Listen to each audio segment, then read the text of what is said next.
الحمد لله رب العالمين والصلاة والسلام على سيد الأشرف الأنبياء والمرسلين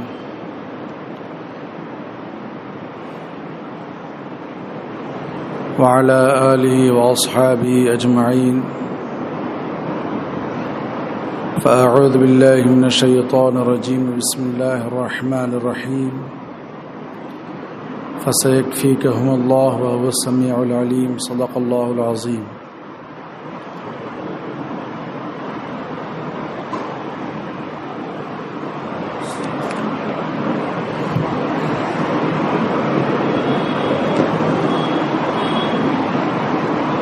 اللہ سے کیا پیار ہے،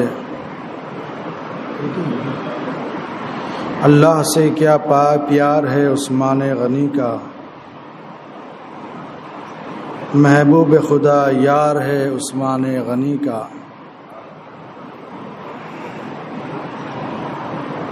سرکار عطا پاش ہے عثمان غنی کا، دربار درر بار ہے عثمان غنی کا. جس آئینے میں نور الہی نظر آئے وہ آئینہ رخسار ہے عثمان غنی کا. جو دل کو ضیا دے، جو مقدر کو جلا دے، وہ جلوہ دیدار ہے عثمان غنی کا. بیمار ہے جس کو نہیں آزار محبت، اچھا ہے جو بیمار ہے عثمان غنی کا. رک جائیں میرے کام حسن ہو نہیں سکتا، رک جائیں میرے کام حسن ہو نہیں سکتا، فیضان مددگار ہے عثمان غنی کا. آئیے ہم سب مل کر سرکار دو عالم صلی اللہ تعالی علیہ وسلم کی بارگاہ پر انوار میں درود و سلام پیش کریں اور پڑھیں. اللہم صلی علی سیدنا و نبینا و شفیعنا و حبیبنا و مولانا محمد وعلی آلہ و اصحابہ و بارک وسلم. صلاۃ و سلام علیک یا سیدی یا رسول اللہ صلی اللہ تعالی علیہ وسلم.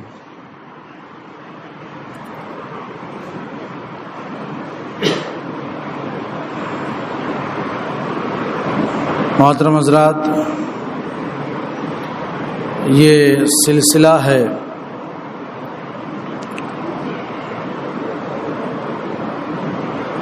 کہ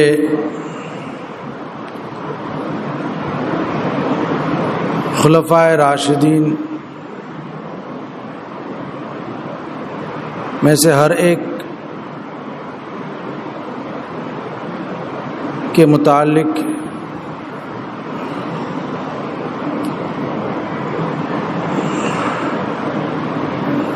شروع سے ہم گفتگو کر رہے ہیں، اور جس قدر گفتگو ہم سے ہو سکتی ہے چند وہ جملے کہہ کر ان بارگاہوں میں خراج عقیدت پیش کرتے ہیں. خلیفہ اول حضرت ابوبکر صدیق رضی اللہ تعالیٰ عنہ اور خلیفہ دوم حضرت عمر فاروق اعظم رضی اللہ تعالیٰ عنہ کے متعلق چند باتیں آپ کے گوشے گزار ہوئیں، اور آج خلیفہ دوم حضرت عثمان غنی ذو النورین رضی اللہ تعالیٰ عنہ کے متعلق چند باتیں آپ کے گوش گزار ہیں.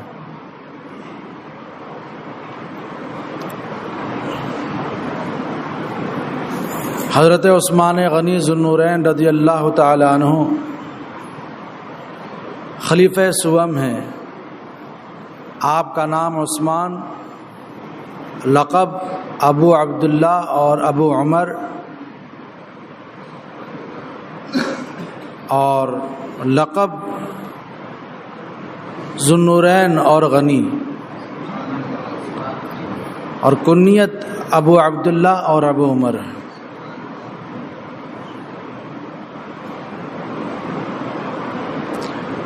حضرت عثمان غنی ذو النورین رضی اللہ تعالیٰ عنہ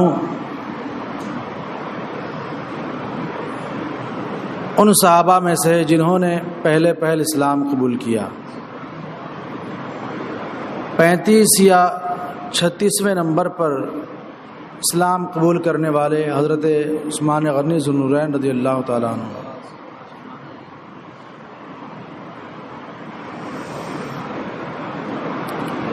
زمانہ جاہلیت میں حضرت سیدنا ابوبکر صدیق رضی اللہ تعالیٰ عنہ سے حضرت عثمان غنی کے بہت اچھے تعلقات، روابط و ضوابط تھے۔ تو ایک مرتبہ یوں ہی بیٹھے بیٹھے حضرت صدیق اکبر نے اسلام سے متعلق گفتگو شروع کی اور حضرت عثمان غنی رضی اللہ تعالیٰ عنہ کے اسلام کی دعوت دی، اور آپ نے اس دعوت کو قبول کیا، کیونکہ اللہ تبارک و تعالیٰ نے آپ کے دل کو صاف و شفاف بنایا۔ حضرت عثمان غنی ذو النورین رضی اللہ تعالیٰ عنہ بنو امیہ سے تعلق رکھتے تھے، جبکہ سرکار دو عالم صلی اللہ تعالیٰ عنہ خاندان بنو ہاشم سے تھے، اور یہ خاندان بنو امیہ کی خاندان بنو ہاشم سے ٹکر کی تھی، یعنی یہ خاندان بنو ہاشم خاندان ابو امیہ کے ٹکر کا تھا۔ اس لیے جب سرکار دو عالم صلی اللہ تعالیٰ علیہ وسلم نے اعلان نبوت فرمایا تو اوروں کے مقابلے میں خاندان بنو ہاشم کے لوگ زیادہ ظلم ڈھانے لگے سرکار علیہ الصلوۃ والسلام پر، مگر سرکار دو عالم صلی اللہ تعالیٰ علیہ وسلم کے وہ خلیفہ سوم حضرت عثمان غنی تھے کہ جن کا دل صاف و شفاف تھا، انہوں نے کوئی تردد نہیں کیا کہ میں تو خاندان بنو امیہ سے ہوں اور یہ خاندان بنو ہاشم سے، کوئی تردد نہیں کیا اور آپ نے اسلام قبول کر لیا۔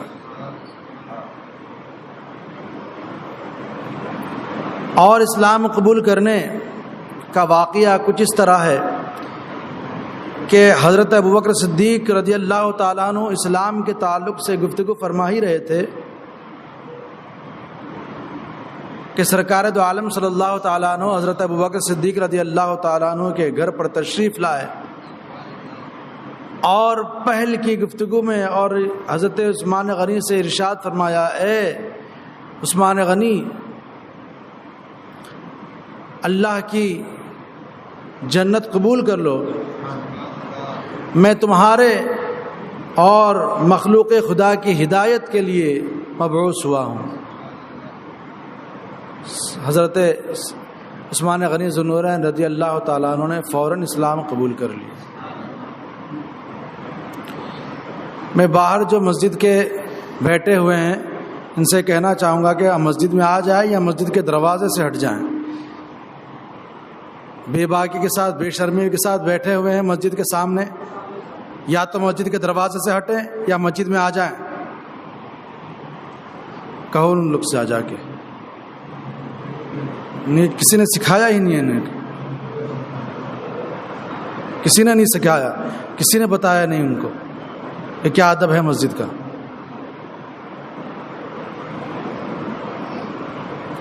درود شریف پڑھو، اللہم صلی علی سیدنا و نبینا و شفیعنا و حبیبنا و مولانا محمد معدن الجود والکرم وعلی آلہ و اصحابہ بارک وسلم، صلاۃ و سلام علیک یا سیدی یا رسول اللہ صلی اللہ تعالی علیہ وسلم۔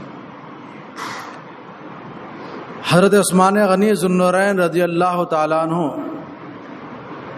کی یہ شان ہے کہ آپ نے اسلام قبول کیا، اور اسلام قبول کرنے کے بعد آپ کی ذات سے مسلمانوں کو بڑا فائدہ پہنچا، کیونکہ آپ عرب میں سب سے زیادہ امیر ترین تھے۔ سارے عرب میں سب سے امیر جو تھے حضرت عثمان غنی ذو النورین تھے، جیسا کہ تاریخ میں ملتا ہے۔ تو حضرت عثمان غنی ذو النورین رضی اللہ تعالیٰ عنہ نے اسلام قبول کیا۔ تو اسلام قبول کرنے کے بعد آپ کے چچا وغیرہ خاندان والے آپ پر ظلم کرنے لگے۔ چچا آپ کو رسی سے باندھ کر مارتا پیٹتا تھا۔ جب ظلم کی حد کر دی تو سرکار دو عالم صلی اللہ تعالی علیہ وسلم نے آپ کو حبشہ کی طرف ہجرت کرنے کا حکم دیا، اور آپ ہجرت کر کے حبشہ تشریف لے گئے۔ اور آپ کی یہ خصوصیت ہے کہ آپ کے نکاح میں سرکار دو عالم صلی اللہ تعالی علیہ وسلم کی 2 صاحبزادیاں یکے بعد دیگر نکاح میں آئیں۔ حضرت رقیہ رضی اللہ تعالی عنہ، اور جب بدر کا موقع آیا، جنگ بدر کا موقع آیا اور سارے مجاہدین جنگ بدر کے لیے تیار ہوئے، قافلہ جنگ کے لیے جنگ بدر کے سلسلے میں پہنچا بدر کے مقام پر۔ تو اس وقت حضرت رقیہ رضی اللہ تعالی عنہ کی طبیعت ناساز تھی اور آپ بیمار تھیں، اس لیے سرکار دو عالم صلی اللہ تعالی علیہ وسلم نے حضرت عثمان غنی کو یہ حکم دیا کہ جہاد میں شریک نہ ہو، بلکہ حضرت رقیہ رضی اللہ تعالیٰ عنہ کی تیمارداری کریں۔ اور اس طرح سے سرکار نے غزوہ بدر میں شریک ہونے سے منع فرمایا۔ غزوہ بدر کے علاوہ جتنے غزوات ہوئے سب میں حضرت ابوبکر صدیق رضی اللہ تعالیٰ عنہ پیش رہے۔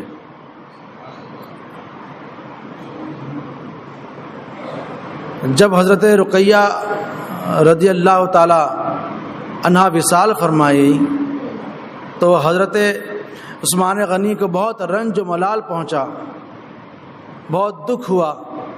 سرکار علیہ الصلوۃ والسلام نے اپنی دوسری شہزادی حضرت ام کلثوم کو آپ کے نکاح میں دیا۔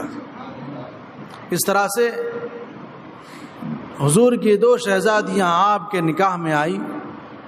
اور حضرت امام حسن رضی اللہ تعالیٰ عنہ فرماتے ہیں کہ جب سے دنیا کا وجود ہوا ہے، کسی نبی کی 2 بیٹیاں کسی ایک کے نکاح میں جائیں ایسا نہیں ہوا تاریخ میں۔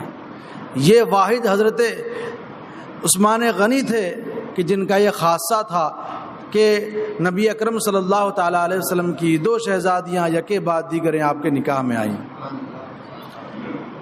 اور سرکار علیہ الصلوۃ والسلام نے حضرت عثمان غنی سے فرمایا کہ اگر میری 100 بیٹیاں ہوتی اور یکے بعد دیگریں انتقال کر جاتی تو یکے بعد دیگریں ان سب کا نکاح عثمان تم سے کرتا۔ اور ایک روایت میں ہے کہ سرکار دو عالم صلی اللہ تعالیٰ علیہ وسلم نے یہ فرمایا اللہ کے حکم پر۔ حضرت عثمان غنی رضی اللہ تعالیٰ عنہ کو اللہ تبارک و تعالیٰ نے مال و دولت عطا فرمایا تھا، تو آپ نے اس کا استعمال بھی ایسا کیا کہ رہتی دنیا تک کے مسلمانوں کے لیے ایک مثال قائم کر دی۔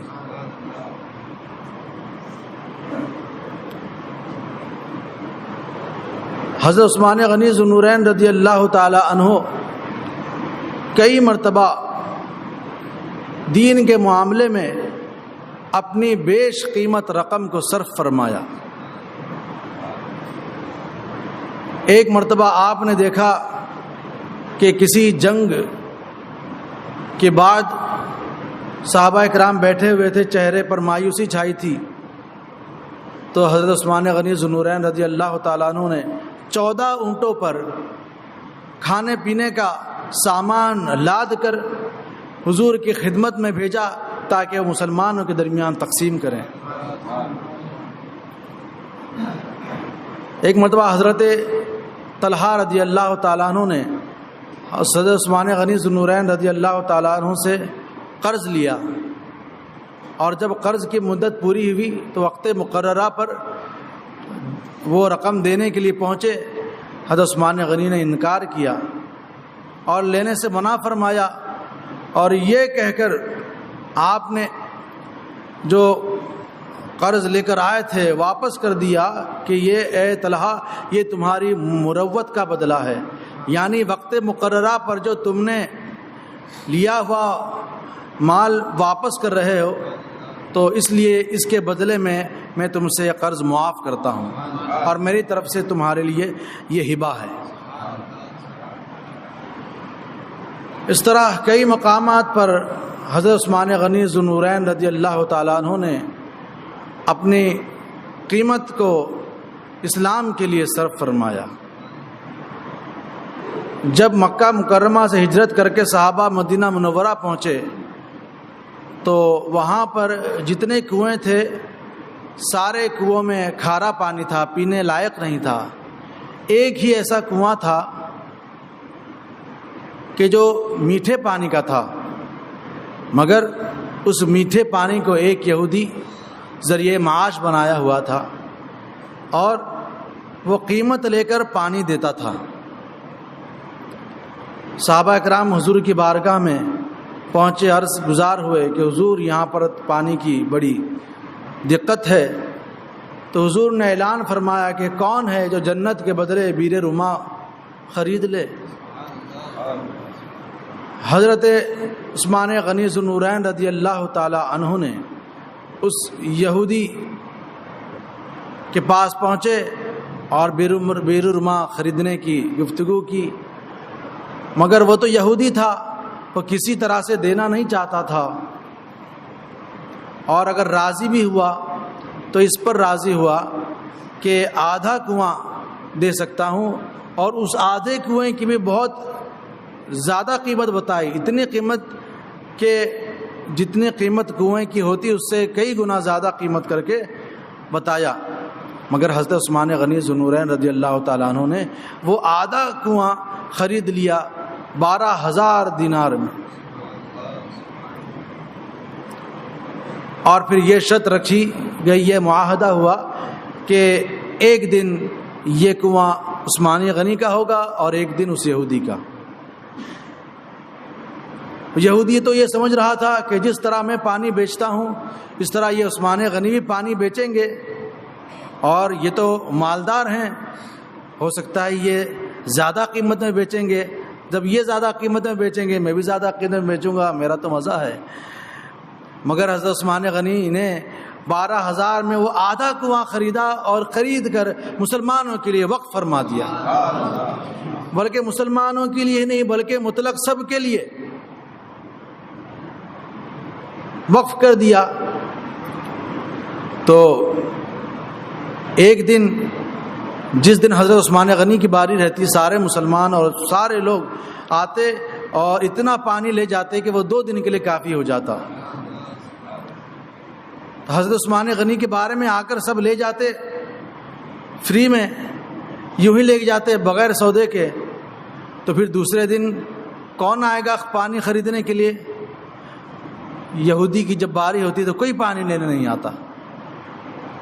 تب وہ پریشان ہوا، تو وہ حضرت عثمان غنی سے کہنے لگا کہ یہ جو آدھا کنواں یہ بھی آپ لے لو، خرید لو، اور اس کی بھی ایک بھاری رقم بتائی، 20,000 دینار یا 35,000 دینار میں وہ پورا کنواں آپ نے خریدا اور مسلمانوں کے لیے وقف کر دیا۔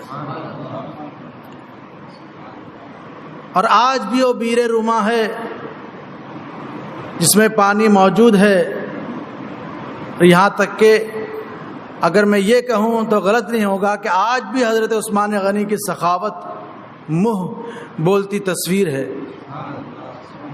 کہ آج بھی سعودی اکاؤنٹ میں عثمان بن عفان نام سے اکاؤنٹ کھلا ہوا ہے سعودی بینک میں، اور وہاں جو بھی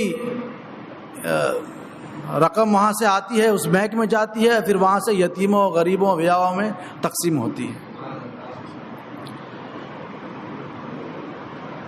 غزوہ تبوک کا موقع آیا، وہ قحط سالی کا عالم تھا، سخت گرمیوں کا موسم تھا اور قحط سالی تھی،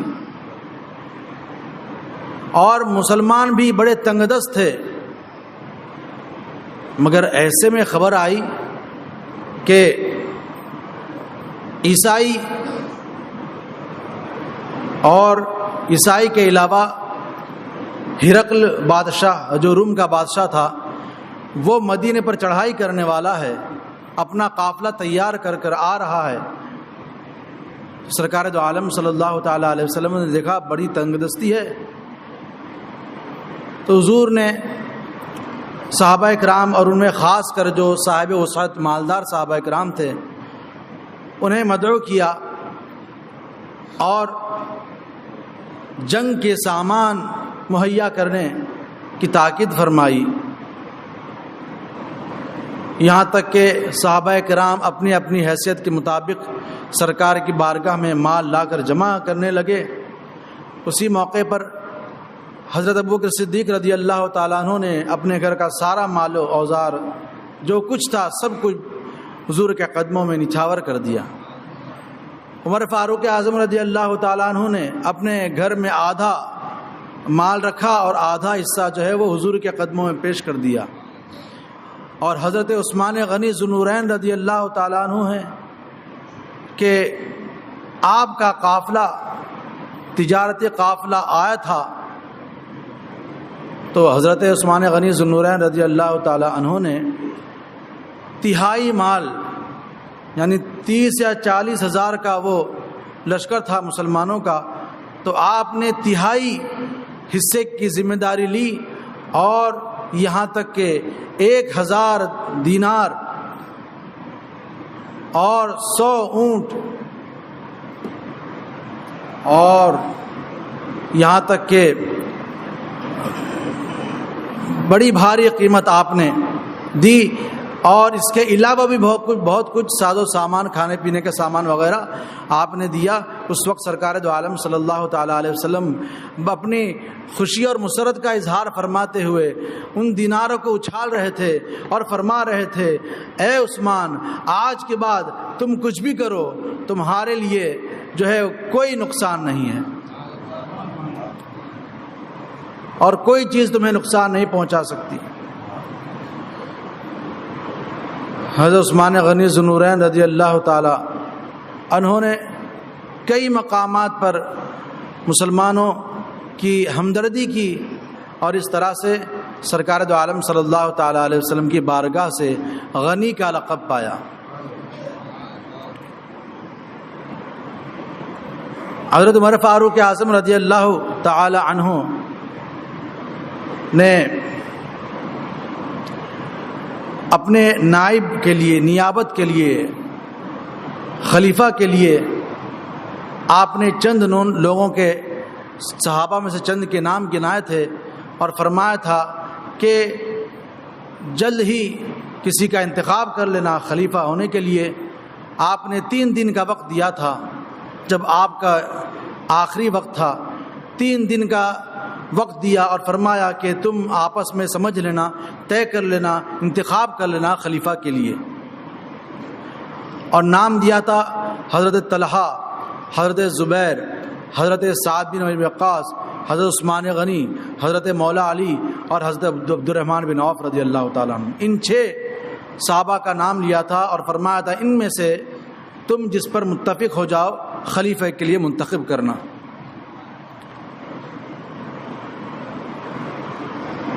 تو حضرت عبد الرحمن بن عوف رضی اللہ تعالیٰ عنہ نے فرمایا کہ وہی خلیفہ ہوگا جو کتاب اللہ کا علم رکھتا ہو، سنت رسول اللہ صلی اللہ تعالیٰ علیہ وسلم پر عمل کرنے کا وعدہ کرے، اور شیخین کریمین یعنی حضرت ابوبکر عمر رضی اللہ تعالیٰ عنہما کی سنت پر عمل پیرا رہنے کا وعدہ کرے۔ اور پھر ان 6 صحابہ میں سے 3 کا انتخاب ہوا۔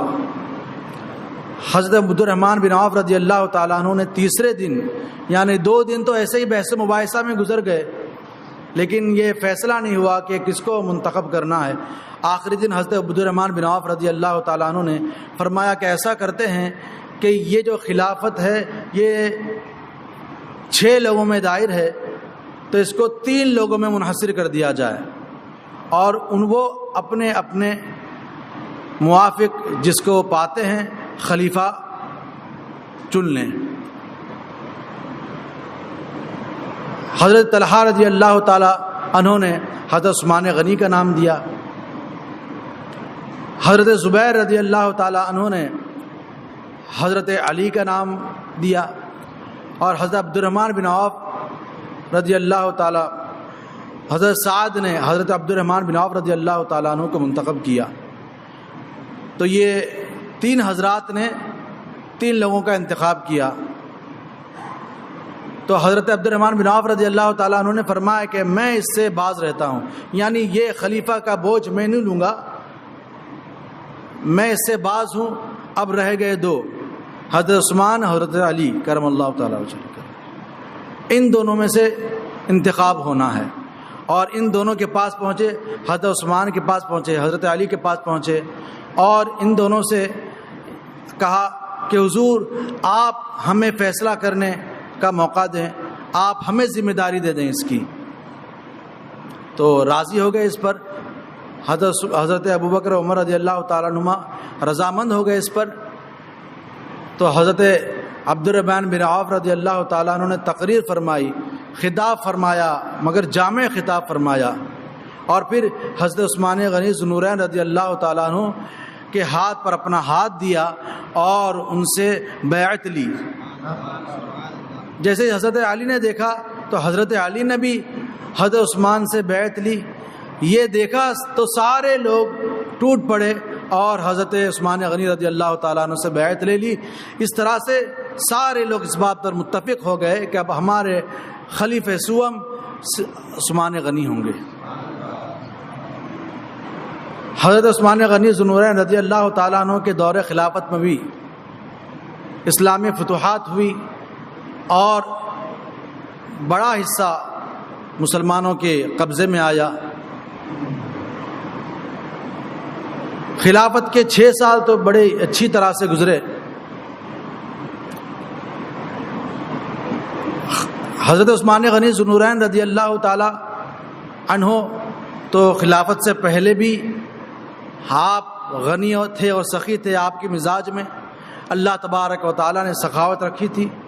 اسی طرح سے خلیفہ کے منصب کو سنبھالنے کے بعد بھی آپ سخاوت کے دریا بہا رہے تھے۔ آپ کا جو وظیفہ مقرر تھا آپ نے اس میں سے ایک دانہ بھی نہیں لیا، ذرہ بھر بھی نہیں لیا،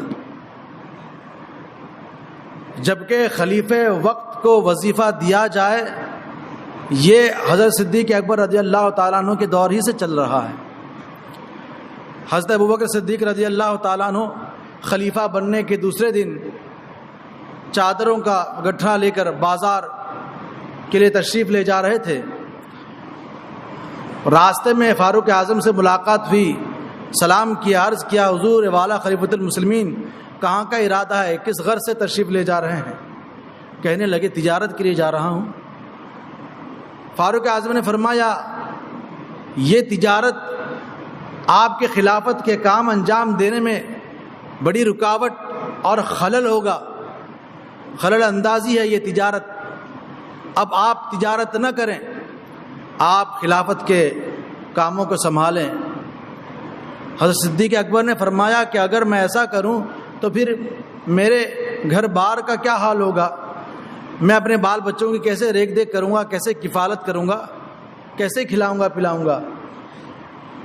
حضرت عمر فاروق اعظم رضی اللہ تعالیٰ عنہ نے فرمایا کہ آپ کا یہ فیصلہ ابو عبیدہ بن جراح طے کریں گے، وہ حل کریں گے یہ مسئلہ۔ اور حضرت صدیق اکبر فاروق اعظم دونوں حضرت ابو عبیدہ بن جراح رضی اللہ تعالیٰ عنہ کے پاس پہنچے، اور حضرت عمر فاروق اعظم رضی اللہ تعالیٰ عنہ نے حضرت ابو عبیدہ بن جراح رضی اللہ تعالیٰ عنہ سے فرمایا کہ ابو عبیدہ ایک اوسط درجے کے مہاجر کی جو خوراک ہوتی ہے ایک دن کی، وہ آپ خلیفۃ المسلمین کے لیے مقرر کر دیں، تو روزانہ آپ کے لیے آدھی بکری کا گوشت، روٹی اور کپڑا۔ اور فاروق اعظم نے فرمایا کہ کپڑا ایسا ہو کہ اگر پھٹ جائے، پہننے کے قابل نہیں ہو، تو اس کے بدلے پھر دوسرا بھی مل جائے، اس طرح سے ایک دن کا کپڑا ہو۔ اس طرح سے گویا کہ بیت المال سے آپ کا وظیفہ مقرر ہوا، جبکہ اس وقت بیت المال موجود نہیں تھا۔ جو کچھ مال آتا مسجد میں ڈھیر کر دیا جاتا اور اس میں سے غریبوں کو تقسیم کر دیا جاتا تھا۔ بیت المال کا باضابطہ طور پر حضرت عمر فاروق اعظم رضی اللہ تعالیٰ عنہ کے دور میں وجود ہوا۔ تو کہنا یہ ہے کہ حضرت ابوبکر صدیق رضی اللہ تعالیٰ عنہ کا بھی وظیفہ مقرر تھا، تو ظاہر ہے کہ حضرت عمر فاروق اعظم رضی اللہ تعالیٰ عنہ نے جب خلافت سنبھالا تو آپ کا بھی وظیفہ مقرر ہوگا۔ اور حضرت عثمان غنی کا بھی مقرر تھا، 5000 دینار فاروق اعظم کے مقرر تھے، 5000 دینار یا درہم۔ مگر حضرت عثمان غنی نے اپنی 12 سالہ دور خلافت میں ذرہ بھر بھی بیت المال سے نہیں لیا، سارا وہ جو ان کا وظیفہ تھا وہ بھی مسلمانوں کے لیے وقف کر دیا تھا۔ بلکہ آپ کے ہمدردی اور رشتہ داروں کے ساتھ جو ہمدردانہ سلوک تھا وہ یہ تھا کہ جس طرح آپ اوروں کو نوازتے تھے اسی طرح اپنے گھر والوں کو بھی نوازتے تھے۔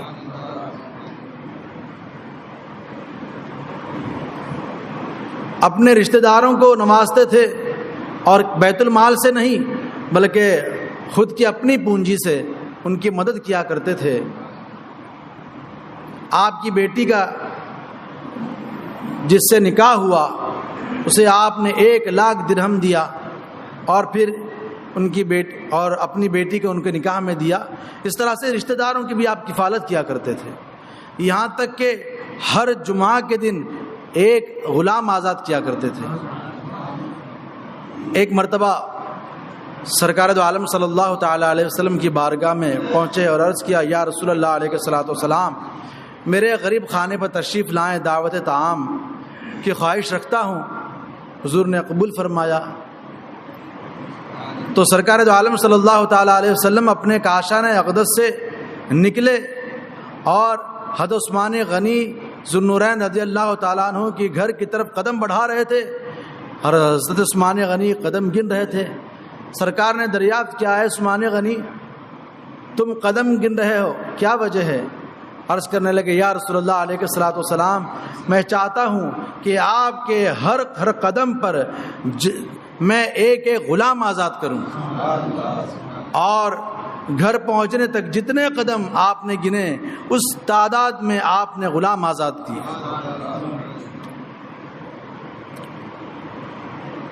حضرت عثمان غنی ذو النورین رضی اللہ تعالیٰ عنہ نے اپنے دور خلافت کے 6 سال تو آپ نے خلافت فرمائی اس طرح سے کہ دشمنان اسلام نے کوئی سازش نہیں رچی تھی، لیکن 6 سال کے بعد اب وہ فتنہ جو حضرت صدیق اکبر کے دور خلافت میں حضرت فاروق اعظم رضی اللہ تعالیٰ عنہ کی خلافت میں پنپ نہیں پا رہا تھا، حضرت عثمان غنی کے دور خلافت میں وہ ظاہر ہو گیا، اور وہ سازش یہودیوں کی جانب سے تھی، کیونکہ جب سرکار دو عالم صلی اللہ تعالیٰ علیہ وسلم نے اعلان نبوت فرمایا اور دھیرے دھیرے مسلمانوں کی تعداد بڑھنے لگی، یہاں تک کہ مکہ فتح ہو گیا، تو اس طرح سے تیزی سے بڑھنے والی مسلمانوں کی تعداد سے یہودی بڑے پریشان تھے اور ہر ممکن طور سے مسلمانوں کے زیر کرنے کے حربے استعمال کر رہے تھے، اور ان کا سب سے بڑا حربہ یہ تھا کہ مسلمانوں کے بھیس میں آ کر مسلمانوں کو نقصان پہنچائے۔ اور یہ منافقین بھی انہی میں سے تھے کہ جو حقیقتاً تو منافق تھے، یہودیت سے تعلق رکھتے تھے، لیکن اسلامی لبادہ اوڑھ کر مسلمانوں کو نقصان پہنچانا چاہتے تھے۔ آپ کے دور خلافت میں عبداللہ ابن سبا جو یہودی تھا، مسلمانوں سے سخت دشمنی رکھتا تھا، اس نے طے کر لیا کہ اب کسی نہ کسی طرح سے مسلمانوں کو نیچا دکھانا ہے اور نقصان پہنچانا ہے، اور وہ یہ سمجھتا تھا کہ وہ یہودی بن کر مسلمانوں کو نقصان تو نہیں پہنچا سکے گا، تو اس نے مسلمانوں کا لبادہ اڑا اور وہ یمن کے شہر صنعاء کا رہنے والا تھا، صنعاء سے پہنچا مدینہ منورہ۔ کس غرض سے؟ اس غرض سے کہ دیکھیں ہم کس طرح سے انہیں نقصان پہنچائے، یہاں تک کہ مدینہ منورہ پہنچ کر وہ مسلمانوں کی کمزوریاں تلاش کرنے لگا، مسلمانوں کی کمزوریاں تلاش کرنے لگا، اور پھر وہاں سے وہ پہنچا بصرہ پہنچ کر حکیم بن جبلہ کے گھر قیام کیا، حکیم بن جبلہ کے گھر قیام کیا، اور پھر وہاں سے اس نے من گھڑت عقیدے کی ترویج و اشاعت میں لگ گیا۔ اس نے ایک عقیدہ یہ گھڑا کہ جس طرح سے اللہ کے رسول جس طرح سے حضرت عیسیٰ علیہ السلام دوبارہ تشریف لانے والے ہیں، اسی طرح سے اللہ کے رسول محمد صلی اللہ تعالیٰ علیہ وسلم بھی دوبارہ تشریف لائیں گے۔ اور ایک عقیدہ یہ گڑھا کہ اللہ کے رسول صلی اللہ تعالیٰ علیہ وسلم نے تو حضرت علی کو اپنا وصی بنایا تھا، جس طرح سے ہر نبی کا ایک وصی ہوتا ہے، تو اللہ کے رسول صلی اللہ تعالیٰ علیہ وسلم کے وصی حضرت علی ہیں۔ اور یہ بات پھیلانا شروع کر دی کہ اس سے بڑا ظالم کون ہوگا، اشارہ تھا حضرت عثمان غنی کی طرف۔ وہ یہ کہنے لگا لوگوں میں کہ اس سے بڑا ظالم کون ہوگا جو وصی کو درکنار کر کے سارے معاملات اپنے ہاتھ میں لے لیے اور خود خلیفہ بن گیا۔ اور کچھ وقت گزرا تو اس نے صاف طور پر یہ عقیدہ گڑھ کر لوگوں کو بہکانے لگا، ورغلانے لگا کہ یہ خلیفۃ المسلمین کے منصب پر جو فائز ہیں عثمان غنی، انہوں نے خلافت کو غصب کیا ہے، حقیقت میں اس کے حقدار جو تھے وہ حضرت مولا علی تھے۔ اور اسی عقیدے کی نشر و اشاعت میں لگ گیا، اور اتنا بڑا چالاک تھا کہ اس نے یہ بھی بتایا کہ کس طرح سے مسلمانوں میں یہ فساد مچانا ہے۔ اس نے کہا کہ جو گورنر ہیں اور جو حاکم ہیں، جو ذمہ داران ہیں، عہدے داران ہیں، تم ان کی غلطیاں نکالو، تم ان کی خامیاں نکالو، اور اس طرح سے تم دین کی تبلیغ کا ڈھونگ رچاؤ، امر بالمعروف کرو ونہی عن المنکر کرو۔ لوگ یہ سمجھے کہ انہوں نے یہ تو اسلامی تعلیم فروغ کر رہے ہیں، اور خلیفہ اور امیر اور عہدے دار جو ہیں، حکماء جو ہیں، ان کی یہ غلطیاں نکال رہے ہیں اور ان کی اصلاح چاہتے ہیں، ان کی اصلاح کی کوشش کرنا چاہتے ہیں، تو یہ تو بڑے ہی اسلام پر چلنے والے ہیں، تبلیغ کرنے والے ہیں۔ لوگوں میں یہ باور کرایا، اور اس طرح سے لوگوں کی جماعت تیار کی کہ وہ بظاہر مسلمانوں کے بھیس میں تھے اور اللہ کے حکم کی تبلیغ کرتے تھے، مگر تبلیغ کے دوران وہ ان عمراء کی غلطیاں نکال رہے تھے۔ یہاں تک کہ خلیفۃ المسلمین عثمان غنی ذو النورین رضی اللہ تعالیٰ عنہ کے متعلق بھی یہ بات پھیلا دی کہ دراصل اللہ کے رسول کے وصی تھے حضرت علی، مگر یہ عثمان غنی ہیں جنہوں نے خلافت کو غصب کر دی اور اپنے ہاتھ میں ذمہ داری لے لی۔ جب بصرہ کے حاکم کو پتہ چلا تو وہاں سے اس کو بے دخل کر دیا، شہر بدر کر دیا۔ تو اس نے وہاں سے پھر پہنچا کوفہ، کوفہ پہنچا اور وہاں پر بھی اپنے باطل عقائد کی نشر و اشاعت کی تحریک چلائی۔ جب والی کوفہ حضرت سعید بن عاص رضی اللہ تعالیٰ عنہ کو پتہ چلا تو انہوں نے بھی اسے وہاں سے بے دخل کر دیا، وہاں سے چلے جانے کا حکم دیا۔ اس طرح سے ذلت و رسوائی کے ساتھ وہ وہاں سے بھی چلا گیا۔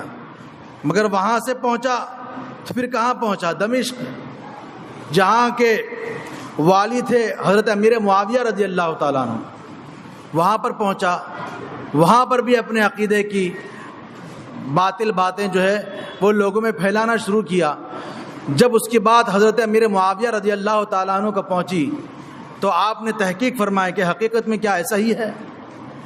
جب معلوم ہوا کہ واقعتاً وہ جو ہے وہ اسلام کا دشمن ہے اور اس طرح سے باطل نظریات کی نشر و اشاعت میں لگا ہوا ہے، تو حضرت امیر معاویہ رضی اللہ تعالیٰ عنہ نے بھی وہاں سے اس کو بے دخل کیا اور وہ وہاں سے بھی ذلت و رسوائی کے ساتھ بے دخل ہوا۔ آپ دیکھیں کہ یہ اس کی ساری سازش، اور ایک شہر سے دوسرے شہر جا رہا ہے۔ اتنی محنت شاقہ کس کے لیے تھی؟ مسلمانوں کو نقصان پہنچانے کے لیے اور مسلمانوں کے درمیان فساد پھیلانے اور باطل عقائد کی نشر و اشاعت کے لیے۔ اب وہاں سے وہ پہنچا مصر پہنچا اور مصر کی زمین کو وہ اپنی نشر و اشاعت کے لیے سازگار پایا، کیونکہ وہاں کے جو والی تھے محمد بن ابو بکر، وہ بھی حضرت عثمان غنی ذو النورین رضی اللہ تعالیٰ عنہ کی خلافت سے متفق نہیں تھے، لہذا وہاں پر رہ کر اس نے بڑی تعداد کو اپنا ہم نوا بنا لیا۔ بہت سے لوگ اس کے دام فریب میں آ گئے اور یہاں تک کہ جو صحابہ تھے وہ بھی اپنی غلط فہمی کی وجہ سے اس گروہ کا شکار ہو گئے۔ اور پھر وہاں سے حضرت عثمان غنی ذو النورین رضی اللہ تعالیٰ عنہ کے متعلق اس نے یہ افواہ اڑائی کہ یہ خلیفۃ المسلمین جو ہے وہ اپنے رشتہ داروں میں بیت المال کا مال تقسیم کرتے ہیں، معاذ اللہ، اور طرح طرح سے الزامات لگائے۔ اور ان کی یہ بھی ایک ان کا مطالبہ تھا کہ مصر کے والی کو بدل دیا جائے اور محمد بن ابو بکر کو والی مصر بنایا جائے۔ لہٰذا وہ پورا قافلہ مدینہ منورہ پہنچا اور حضرت عثمان غنی رضی اللہ تعالیٰ عنہ سے اس بات کا مطالبہ کیا۔ آپ نے فرمایا کہ تم والی مصر جس کو چننا چاہے مصری چن لیں۔ لہٰذا یہ فیصلہ ان کا ہو گیا۔ بظاہر تو وہ معاملہ جو ہے وہ سازگار ہو گیا اور وہ وہاں سے چل بسا، لیکن آدھے راستے تک پہنچا تھا کہ پھر سے وہ قافلہ لوٹ کر مدینہ منورہ پہنچا۔ ارے وہ تو اس لیے آئے تھے مدینہ منورہ کہ انہیں مسلمانوں کے درمیان فساد مچانا تھا اور وہ یہ چاہتے تھے کہ حضرت عثمان غنی ذو النورین رضی اللہ تعالیٰ عنہ خلافت سے دستبردار ہو جائیں۔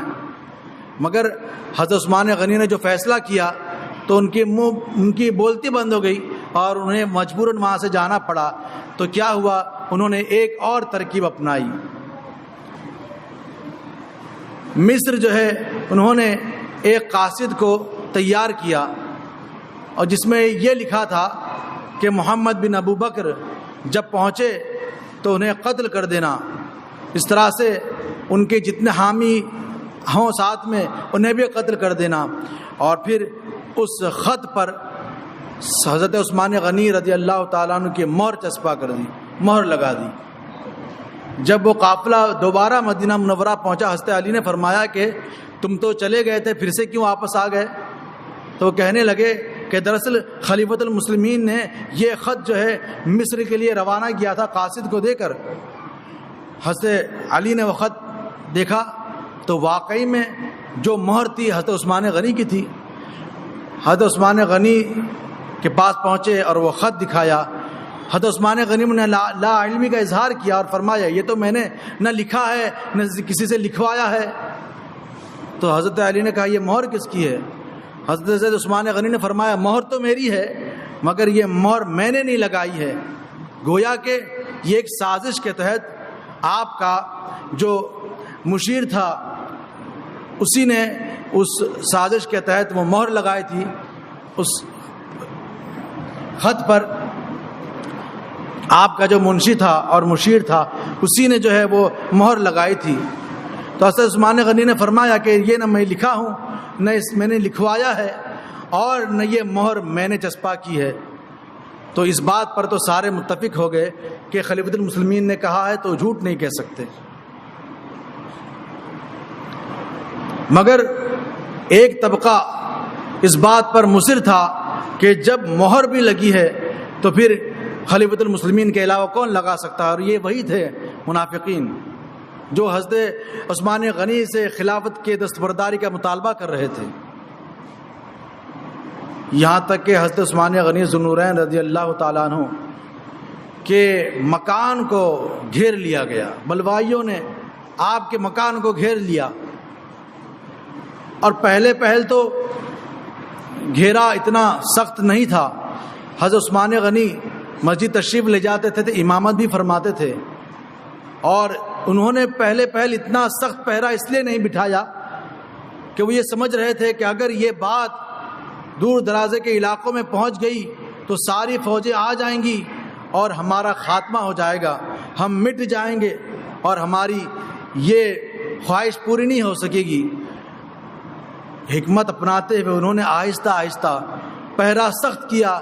یہاں تک کہ ایک ایسا وقت آیا کہ پہرے کو اتنا سخت کر دیا کہ حضرت عثمان غنی رضی اللہ تعالیٰ عنہ کے مکان میں دانے کا ایک جو ہے وہ پانی کا گھونٹ پہنچنے نہیں دیا اور کھانے کا ایک دانہ پہنچنے نہیں دیا. یہاں تک کہ 7 دن گزرے, 10 دن گزرے اور ایک روایت کے مطابق 40 دن گزر گئے. کچھ دن جب گزر گئے تو حضرت عثمان غنی نے کھڑکی سے اپنے چہرے مقدس کو باہر نکالا اور فرمایا کہ علی ہیں, پتہ چلا موجود نہیں ہے. فرمایا زبیر ہیں, پتہ چلا موجود نہیں ہے. جب حضرت علی کو پتہ چلا کہ وہ پوچھ رہے تھے تو حضرت علی کرم اللہ تعالی وجہ الکریم نے 3 مشکیزوں میں پانی بھر کر لائے. مگر مکان تک پہنچتے پہنچتے بلوائیوں نے ان مشکیزوں میں تیر مار کر پانی گرا دیا تھا. یہاں تک کہ حضرت ام المؤمنین حضرت ام سلمہ رضی اللہ تعالی عنہا بھی جو پہنچی پانی کا مشکیزہ لے کر یہ ارادہ کرتے ہوئے کہ شاید مجھے دیکھیں گے تو یہ اندر جانے دیں گے کیونکہ وہ ام المؤمنین تھی. مگر ناس ہو ان بلوائیوں کا کہ انہوں نے ام سلمہ رضی اللہ تعالی عنہا کی مشکیزے پر چھید کر کے اور وہ تیر سے مار کر اس کا بھی پانی جو ہے نکال دیا. یہاں تک کہ حضرت عثمان غنی ذو النورین رضی اللہ تعالیٰ عنہ 40 دن تک بھوکے پیاسے رہے. آپ کی اہلیہ بھی بھوک پیاسی تھی. سرکار دو عالم صلی اللہ تعالیٰ علیہ وسلم ایک دن خواب میں آئے اور فرمایا اے عثمان ان قریب تم میرے پاس آؤ گے اور میں حوض کوثر سے تمہاری پیاس بجھاؤں گا. اب پہرا تو سخت تھا. حضرت عثمان غنی ذو النورین رضی اللہ تعالیٰ عنہ کے مکان کے دروازے بند تھے تو کیسا حملہ ہو.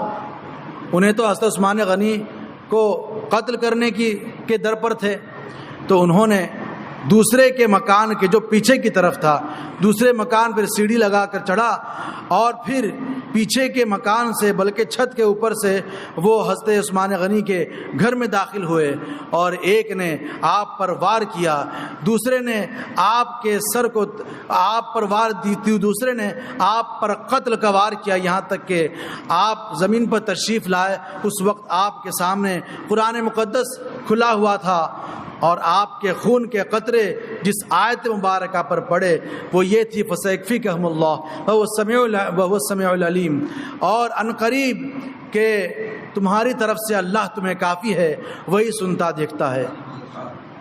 حضرت عثمان غنی ذو النورین رضی اللہ تعالیٰ عنہ کو اس بے دردی کے ساتھ بلوائیوں نے شہید کیا.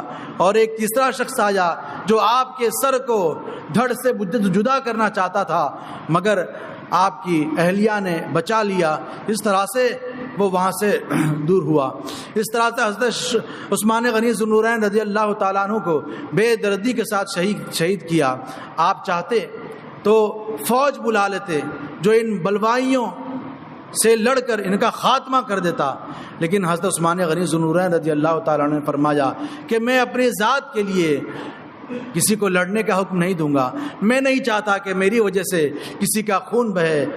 صحابہ کرام حاضر ہو رہے تھے اور کہہ رہے تھے کہ حضور اب تو سخت پہرا بیٹھ گیا ہے، اب پانی بھی بند کر دیا گیا ہے، آپ ہمیں حکم دے دیجئے۔ مگر آخر تک کے حضرت عثمان غنی نے یہی فرمایا کہ میں یہ نہیں چاہتا کہ میری وجہ سے مسلمانوں میں خون خرابہ ہو۔